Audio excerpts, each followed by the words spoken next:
سم خیال لے چې الله د ځوانۍ باره کې تپوس وکړي که نه چې ای ځوانانو ځوانۍ م څه کې زړې کړې وي څه کې م ځوانۍ زړې کړې وي څه جواب به الله له ورکوو دا ځواني ګورئ د الله امانت دی موږ سره دا پردی ده بختور خلق به چې جواب به ورکړي چې الله ما خو ټوله ځواني ستا په دین کې زړه کړې وه چې ځوانۍ باره کې الله تپوس وکړي چې الله وایي ځواني دې څه باره کې زړه کړې وه بس ما خو د الله په نافرمانو کې ځواني زړه کړې وه دا ځوانۍ د الله د طرف نه یو احسان وګڼئ ښکلي طاقتور وجودونه الله درکړي دي د شپې تهجد له پاسئ د ورځې د غرباو سره امداد کوئ کمزورو خلقو سره تعاون کوئ مشرانو سره پیټي وړئ د کمزورو خلقو سره تعاون کوئ وای د دې طاقتور وجود به الله تپوس کوي دا به پکې مخې له راشي چې الله ما خو ځواني د غریب په خدمت کې زړه کړې وه ما خو په عمر له د غریبانانو سره پیټي وړي راوړي وه د غریبانانو خدمتونه مې کړي وو نو ځواني د الله د طرف نه امانت دی چې دا ګورې په ګناهونو کې زړه نشي ګورې چرته د ځوانۍ عبادت او چرته بیا د بوډاتوب عبادت حدیث مبارک کې راځي رب العالمین نبی کریم صلی الله علیه وسلم فرمایي وی الله تبارک و تعالی وی چې په ټوله دنیا کې زه په څه ډېر خوشحالیږم من شاب التائب په ټوله دنیا کې په دې ډېر خوشحالیږم چې ځوان سړی ما ته توبه وباسي الله وی چې ځوان یې ما ته وی چې الله زما توبه ده مونږ وایو الله مونږ په حالت د ځوانۍ کې یو او الله تا ته هم په دې ځوانۍ کې توبه ده چې الله ته زمونږ په توبه خوشحالیږي وی د ځوان په توبه خوشحالیږم ځوانه رب العالمین خو ستا د توبې په انتظار دی یوه توبه وباسه رب خوشحالیږي وی ښه دا ځوان دی طاقت شته او ما ته وی چې الله توبه مې ده الله نه به کوم ګناه مونږ وایو الله مونږ توبه ده الله زمونږ توبه ده الله زمونږ توبه ده دا ځوانۍ به چرې د دین خلاف نه استعمالیږي الله دا ځوانۍ به د فقیر خلاف نه استعمالیږي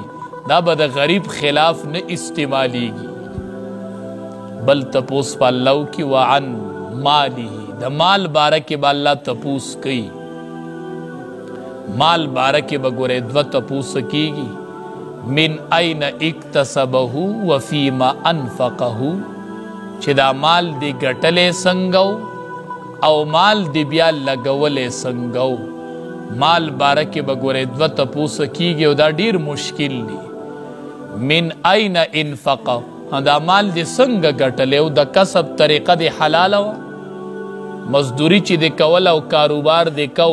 عالم نه دی تپوس کړی چې دا حلال دی که حرام دی د دې تپوس دی کړی طریقه د معاش دی حلاله وه من این اکتسبه دا مال دی څنګه ګټلی ځکه خو زه بار بار وام خصوصا د ملیشیا او د دوبۍ او د سعودي مسافرو ته چې مال ګټئ لږ ګټئ خو ګورئ په حلالی ګټئ دلته پې مزې ټول خلق کوي او حساب به یې ګورئ ستاسو سره بیا یوازې کوي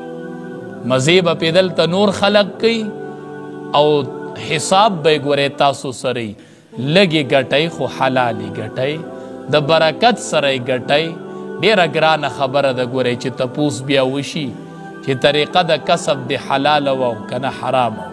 نو ډیر احتیاط کوئ وفیما انفقه بل تپوس په کوي چې څنګه دې مال لګولی ما مال درکړی تا چرته جومات جوړ کړی تا چرته مدرسه جوړه کړې وه تا چرته یو یتیم له کور جوړ کړی تا چرته اختر کې یو یتیم له جامې اغوستې وي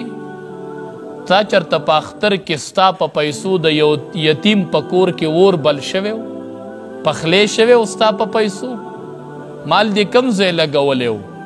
اخو ما درکو نو تا د فقیر خلاف استعمال کو تا خو د غریبانانو خلاف استعمال کو او الله وی زما خلاف ته ادریدلی زما خلاف ته خپل مال د دین اسلام خلاف ته استعمالو نو د دې مال به الله تپوس کی ګورې دا به نه وی چې دا زما ما ګټلې دی او زما خوښه ده ګورې الله به د دې تپوس نه کوي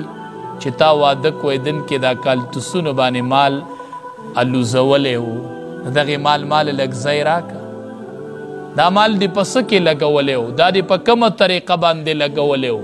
د دې نه چاته فایده رسېدلې وه ته ولې دا مال ضایع کوې علاوه د دې نه چې ماشومان دې پې یرولي وو په کورونو کې دې بیماران یرولي وو په دې باندې ازار دې اغستی و په دې مال باندې دا مال مې دې دپاره درکړی و چې ته پې ازار والا ته پې یتیمانان ازار کا نو د دې مال به الله تپوس کوي نو غټ احتیاط به کوو بل علما وایي اخرې تپوس په الله دا کوي چې علم دې څومره او عمل دې څومره علم دې څومره او عمل دې پې څومره کړی دې کې به موږ ډېر تاوانیان راشو